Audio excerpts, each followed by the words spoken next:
Hi guys, welcome back to another edition of Code Sport Weekends. I am Vinayak Rajagopalan and I am a tokenomics specialist with Spark Tech Solutions and Blockchain X. I hope you guys had a great weekend because today we have something little special in store for you. Today we're going to be talking about cryptocurrencies, more specifically what cryptocurrencies are and why cryptocurrencies are so important in today's day and age. So let's start from the beginning.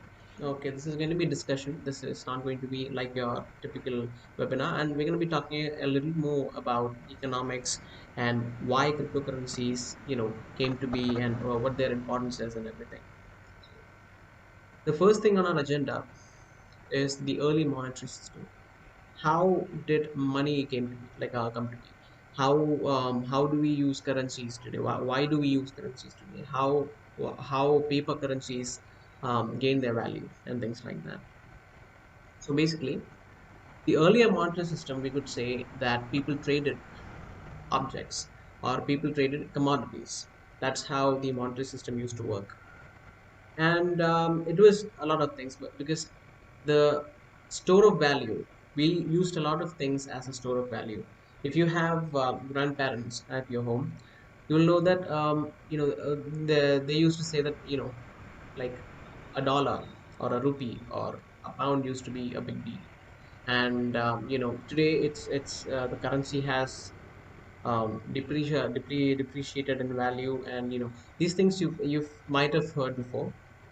So we're going to see why that is. So in the earlier days, people used to trade commodities for other commodities. For example, let's say that you have a loaf of bread, and you also have um, some pieces of wood that you had. So you could trade in your wood for the loaf of bread. So basically, it's like a barter system. You give something and you get something in return. That's the basic thing of trade. You've in the in your younger years, you might have learned that in school. It's called the barter system. That's how it used to work. Today, things are a little bit different. Today, we use currencies like paper currencies or coins or cryptocurrencies for that matter.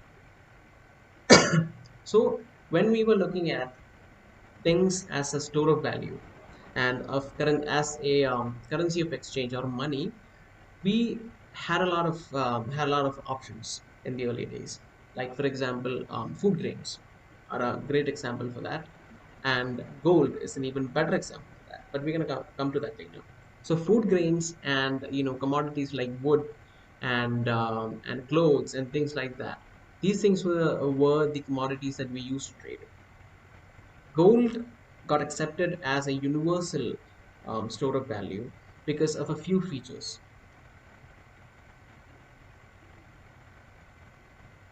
Okay. Because if you think about it, gold is something that we can touch, something that we can see, and it is, let's say, it's a tangible form of value. So gold is not just used as a store of value; it is used as an ornament. In the earlier days, it was used, in building structures, in fancy, I mean, in authentic items, like exotic pieces of furniture and things like that. People used to use gold. So gold began being accepted as a universal store of value. But gold had a drawback. I mean, among all the currencies, I mean, among all the stores of value, gold is the best store of value that is accepted by everybody because you can, as I said before, gold, you can touch gold, you can use gold for a lot of things like ornaments and things like that. So what people began to do is that they started boycotting other forms of store of value, and they started accepting gold. So this could be gold bars, this could be like gold coins, gold dust, and anything that they can do. Earlier miners used to scavenge for gold and carry them in sacks and trade them at places. So the problem with gold is that it is heavy to carry around. It is basically a piece of metal. Gold is basically a precious piece of metal, and you could either keep them as gold bars or nuggets or coins. So when people went to, like, let's just say that you want to buy some food for your home, you either have a block of gold, you divide them into pieces, and you give them to the store owner, and you get your commodities back. The problem there is that gold is extremely hard to carry, and you'll have to there is no fractional trade possible. You can't trade fractional amounts of gold in a realistic situation in person. So what happened was, the this is kind of where the central banks come in and the central institutions come in. What happened was, they took the gold. They told the people, like, okay, you guys give us our gold, and we will give you a piece of paper that says that you own this amount in gold, or this kgs or pounds in gold. And this was a legal document that said that this person had this much amount of gold. So that was a better idea, because it's a piece of paper. You can carry it around anywhere with you, and your gold is going to be safe in the banks, or wherever the institutions are. The gold is going to be safe, and people can take this piece of paper to any store and say that, okay, this much amount I hold. You can have this much amount. You can give me the back the commodities or whatever. So this is how paper currency kind of started. And this is how money started becoming, the money that we know today. So after a while, this is called actually a dollar bill. This is, a bill. That's what it's called. And that's where the term dollar bill comes from, because it's basically a document. So we transitioned into, like, paper money, like in terms of currencies. We transitioned into that. And the earlier, obviously, the banks took our gold, and they gave us back this certificate that said that you have this much amount of gold. So when we transitioned into money, the bank still had our gold. We could just give them their gold, and they would give us currency notes in return. And the reason for that is that if you have a documentation that says you hold this much amount of gold, that's a single document, and you can't really fractionally distribute that either. But as currencies were developed, this fractional trade became possible, because if let's say that there is a cup of coffee, and you need to buy that with a dollar. Is you're going to Starbucks, you have a couple of dollars, and you buy a cup of coffee. You just need a couple of dollars. This is, in a hypothetical situation, like, you need a couple of dollars. But if you have a certificate, it becomes very hard. But with currencies, you can just, divide them into dollars. You can get the change back. You can even have coins, to divide them into lower, like, smaller fractions. So that is possible with currencies, and it was a very good system, because earlier days, we used gold as the store of value, and gold was what banked currencies. As gold is what gave currencies their value, which means that excuse me, which means that, let's just say that a person has 1 gram of gold. 1 gram of gold would be equal to this much. These many dollars. So that was a fixed rate, and all countries followed the standard, because everybody trusted gold. And this was a fixed rate, which meant that gold never changed in value, even if the currencies were backed directly by gold. So we could say that money was pretty much stable. There was no price fluctuations like we know today. And only when mining became difficult, does the value of gold differ, and that even then you would get this amount of gold for these many in currency. In money. So that was the system, and I know that many of you have parents who remember this, or you have grandparents who remember this, and they used to say that, okay, money is backed by gold. This is where that came from. So but in the 1930s, what happened was, the World War happened. So all countries were in war, and they needed money. When gold was backing the dollar, or the pound or something like that, The problem is that in order to print more money, they needed more gold in their treasuries. Now, this was a problem when the war came because they needed war implements like guns and bombs and things like that. They needed hospital supplies like medical supplies, and they needed transportation. They had to run their planes and things like that. So this became a problem. So in order to print more money, they had to bring more gold, but they had no resources because it was a war. Basically, the world was in war.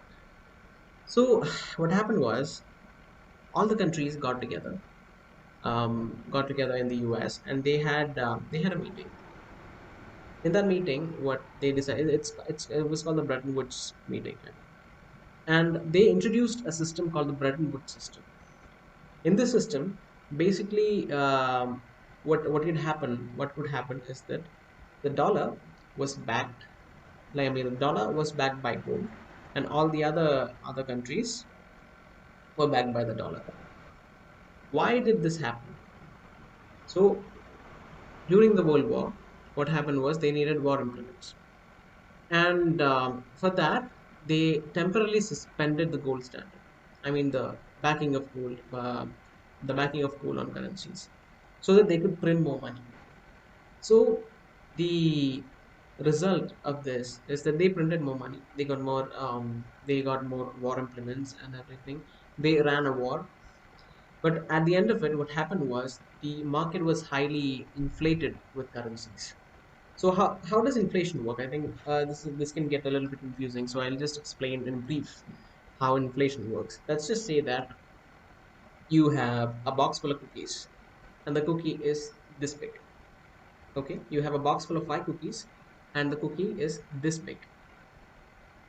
If 5 people are assigned a piece of the cookie or a one cookie, then that means that they all get a cookie that's this big, right?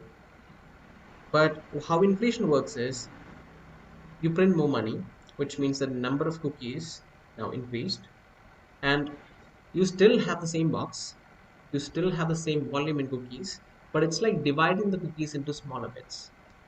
But each person is assigned only one cookie. So before you got this bigger cookie, now you only have this bigger cookie. So what that means is that dollar or the currencies lost their value because the market was inflated. So that's the basic concept behind inflation. When this happened, people knew that okay, they're not going anywhere good, because even if the money is inflated, they got the war implements, that's fine. But the normal person, the common man, they were the ones who suffered from this. And also the governments as well. They couldn't buy any more things because the value of money wasn't good enough. So they knew that they had to bring back the gold backing, so and hence the Bretton Woods system. In the Bretton Woods system, the dollar would be backed by gold, and all other currencies would be backed by the dollar. So this went on for a while, and this what this made us it made currency trade possible, because other countries could bring gold to US. They could sell gold to US. They can buy the dollar, and they could trade currencies, and that became possible. That was a good thing, and it was a system that worked. The only problem arises that the US started printing more money, and they said that they had this amount of this amount of gold in their treasuries. That's why they're printing, and the trade became the trades happened. But at a point, countries began asking for gold in return for their currencies when they gave them money. Basically, how the treasury system works is there is a treasury, and the treasury is going to be filled with gold. If a country buys some gold using their currency, what happens is they are just assigned that amount of gold. The gold does not really leave the treasury to that country. It's just assigned ownership by the authorities. So countries started becoming a little bit skeptical about this, and do are these guys for real? Do they have do they really have the amount of gold there to be printing these many dollars? So countries started asking directly compensations in gold. Like when they bought gold, they didn't want to just assign to be assigned. a piece of gold. They wanted it in, like, they wanted it delivered, or they wanted it in physical form. So this was a problem because this was a credibility problem. So in 1971, President Richard Nixon, what he did was he suspended the gold standard, and he said that the US dollar would no longer be traded for fixed amounts in gold, which in effect abolished the gold standard, because the US dollar was the only currency that was backed by gold, and the other currencies were backed by the US dollar. So what this did was, when the gold standard was abolished, the currency was not back no longer was no longer backed by any commodity. Now this is a problem because when currencies are backed by gold, there is kind of a leash on governments. They can't print more money just for the sake of it. They have to bring in that much gold to print more money. When the gold standard was suspended, this power of money, or the monetary system, was vested directly in the government's hands. So this would mean that's where the word fiat comes from. The word fiat just means that, by decree. By decree basically means that it's a promise. Currencies today are backed by the promise that the government will pay you. Like if it's $10, if it's a, let's just say it's a $5 bill. So the $5 bill is valuable in that $5, because the government promises you that when you exchange this in any store or anything, you get $5 worth of commodities back. So that is the promise that all governments give, and that is what backs the currencies of today. The only problem here is that it gives unlimited monetary powers to the central banks and the government, so that they can print as many currencies as possible. And the problem, the resulting problem, you can see in places like Venezuela, where people started weighing their currencies instead of counting them, because they printed so many currency notes, that their value was highly depreciated. So that is one of the biggest problems. And if you are a person who has been checking out the prices for your own currency, you can know that the price has fluctuated a bit. Currencies are devalued highly. So that's how basically the monetary system came to be, and this is why we call the currencies of today fiat currencies. Now, early digital currencies, there have been many digital currencies. I think eCash, DigiCash is a very good example of earlier digital currencies. The only problem there is that even digital currencies can be tampered with, because you can just imagine, it's like a server. You store, okay, let's just say that you have $1 million, and you just $1 million worth of digital currencies. Store that on a server, and you say that I have these many, I mean this much digital currency. The problem is that you can multiply that, right? It's on a server. You have access to it, and you can just multiply and say that, okay, I have $2 million worth of digital currencies. Or you can say that, you can initially say that you only had 1 million. You can say that, and later on you could say that, you have 10 million or something like that. So that is a trust issue. And when this came along, people started rejecting digital currencies, because that wasn't quite a credible source of store of value. So in 2008, an anonymous group of people, or a person called Satoshi Nakamoto, they created the Bitcoin. And the Bitcoin we know today is different from the other digital currencies, because Bitcoin is cryptographically secured. A digital currency, generally, it's basically stored on a server, right? But Bitcoin is quite different, because it runs on cryptography, and it runs on the blockchain. Now, the concept of the blockchain and cryptography has been here for a long time. But what Satoshi Nakamoto did was that he combined these two ideas, and he connected the ledger with cryptography, which made Bitcoin much more credible and much more usable in a real world situation. So the reason that we use cryptocurrencies today is because it's decentralization is just a way for us to take control. I mean, the world to take control. It's just a way that, it's just a thing that says that countries around the world, governments around the world, they can't just keep printing the money, because when you have your control over the monetary system, when a bank has control over the monetary system, they almost have unlimited control over the world, because every single thing is run by money. So the banks and the central institutions, they have unlimited control over currencies, which is why we have, and Bitcoin is, let's just say that Bitcoin is the first currency. It is in no way completely practical in today's days, but it's still better than fiat currencies because it has value. And we have come a long way from 2008. We have other solutions today, and great projects like Polkadot, Cardano, and Ethereum even. And we have practical projects today, and things, I believe that it's only going to get better, and the payment systems are going to get more efficient. And you know we are going to go crypto in the at least in the long term. So that's all the time we have for you today, and thank you for joining us on this discussion on CodeSpot. And we'll come back with another edition of CodeSpot Weekends next week. So I'm your host Vinayak Rajagopalan. Thank you.